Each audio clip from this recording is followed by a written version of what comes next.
In today's video, I'm going to teach you how to create and share Miro boards. Whether you're a seasoned user or just starting with Miro, these steps will help you create collaborative spaces efficiently. First things first, head over to Miro.com. This is where all the magic happens. Once you're there, you'll want to locate the login button. You'll find it near the top right corner of the home page, which will prompt you to enter your credentials. If you're not already signed in, you can either enter your email details or use a Google account for a quicker sign-in process. In this guide, we'll go with entering an email. So click on continue with email once you've entered your credentials. This should lead you straight to your dashboard where all your previous boards and projects live.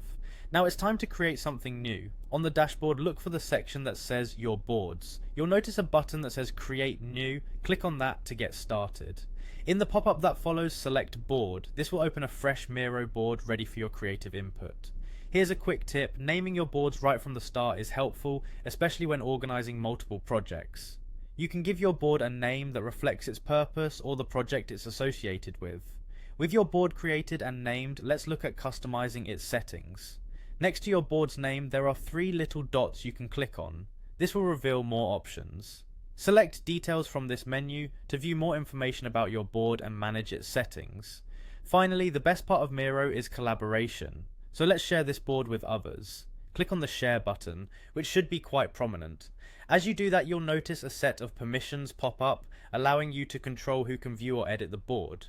For our purposes today, we'll set this to viewer. This way you can share your board widely while maintaining control over its content. Once you're comfortable with the settings, find and click on Copy Board link. This link is what you'll send to colleagues or friends, granting them access to your board. By following these simple steps, you've successfully created a Miro board and learned how to share it effectively. Thanks for watching, and happy collaborating.